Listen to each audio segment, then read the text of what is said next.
We're going to take a look at this breakdown. Hot and cold. Sixers home versus away. It is startling when you look at their record. 22-2 at home, 9-17 away. You guys can break down the rest of those numbers. But, gentlemen, when we're talking about a higher caliber team, right, someone who's supposed to be atop their conference, the rule of thumb has always been you have to be at least 500 on the road. Am I right?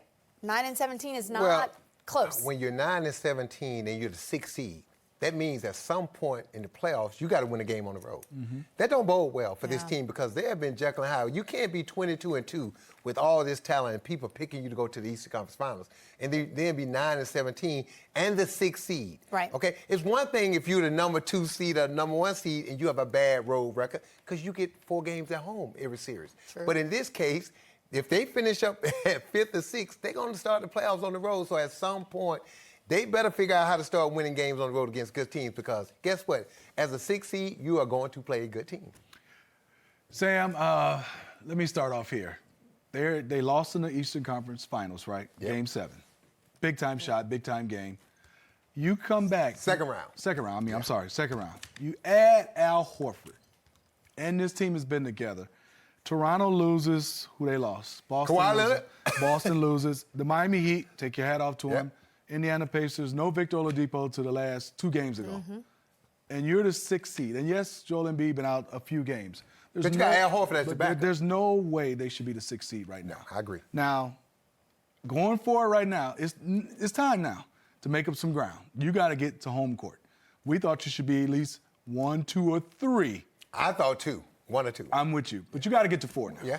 You got to get to 4, or you're going to have to do something miraculous in the playoffs when it's stacked against you when you don't have home court. And also, you're a fragile team. There are some teams, Sam, you say, they haven't been going well, but when they get it right, I feel they got a chance. This team, what is right? That's the part I'm having problems with. What is right? What's the right style? Who's the go-to player? Can they defend at a level when they can't score, they can win games? I got so many question marks right now for the Philadelphia 76ers for me to say I'm all in. Because I was all in before the season. I was too. I picked them going to the finals. Well, Smitty, what concerns me is when I listen to Brett talk about post touches or paint touches or whatever he was talking about, you got Joel Embiid, who in our estimation, now again, we're not there every day, so maybe we're missing something. Maybe because we're not in practice, we're not in the meetings and shoot around things of that nature. But when I watch Joel Embiid play from 17 feet in, no one can guard him.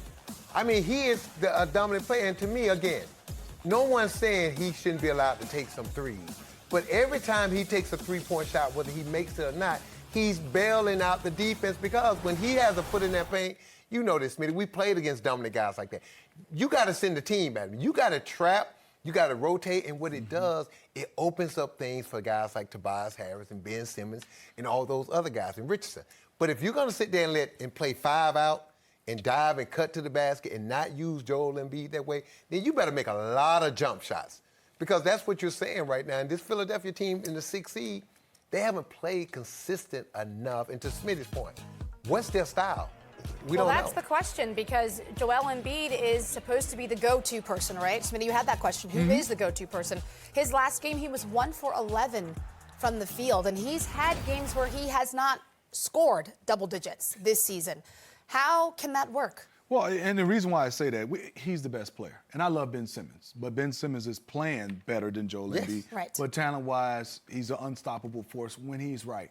When there's no Joel Embiid, they get out and run. And I'm not saying they win or lose. I just know what they are. They play a different pace. They play a different style, different pace. But with Joel Embiid and in half-court basketball when it slows down, I don't know their signature. And it could be just defend. I'm okay with that, yes. Sam. If you're just going to go out there and defend. You can win a championship in this league playing great D. Yes. So I'm waiting to see for this team, who I thought were going to be a lockdown. They're good, but they're not a lockdown can win games when the offense is bad, defensive team, in my opinion, right now. And Smitty, to your point, they got to decide who they want to be. Look, you have a chance to compete for a championship, okay? But you got to determine as a team, what do you want to hang your hat on? Is it offense or defense? To me, it should be the D. Because they're so inconsistent with their offense, because they don't have a rhyme or reason to it. Certain teams you play, look, like Houston or not, you know what Houston's going to do. They're going to take 53 if they can. We're going to beat you offensively. Yeah, you know the Lakers, Pick and roll, Anthony Davis, LeBron, we know. Kawhi Leonard, the Clippers, Milwaukee, we know. We don't know how the Clippers beat you. I mean, the 76ers beat you because every night is something different. Right. And then depending on if Joel's in the lineup, if Joel's out the lineup, they got to find something to hang their hat on. And to Smitty's point, to my point, we think it should be defense. I think most people would agree with you. That's what I think. That's what that's what they thought it was going to be when the season started. All right, we'll have more on the warm-up. In fact, we're going to have Ask the Analyst. So, gentlemen, okay, there we get go. yourselves They finally ready. changed my suit. Thank you. Have questions for Steve Smith and Sam Mitchell?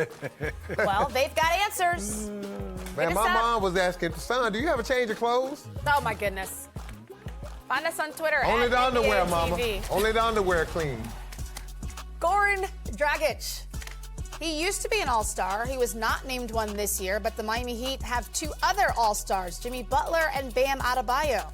We'll have more right here on the warm-up. Back to the warm-up, checking in at American Airlines Arena, the home of the Miami Heat. They are playing very well in that building, 21-3 as they host the Philadelphia 76ers. And in fact, we're going to bring in Dennis Scott, who is in the building live. Thank you for joining us, 3D. How goes it? Everything's good, guys. I was listening to you the segment before and talking about the 76ers, and every guys, you hit it right on the head. When Embiid's not playing, Ben steps it up. When Ben's not playing, Embiid steps it up. You look at Al Horford, he's just out there hooping. You look at Tobias Harris, he's out there hooping. So to your point, Smitty, when the Sixers figure out a way to be on one accord and play good team basketball, I think like Sam early in the season, we had picked them to go deeper in the Eastern Conference. But right now, I agree with you guys. I don't see that continuity with the Sixers. Dennis, there are 4 All-Stars playing in this game. I mean, in this game, right? We've got Jimmy and Bam for Miami. What have they done that has been successful? Because Bam Adebayo came from out of nowhere.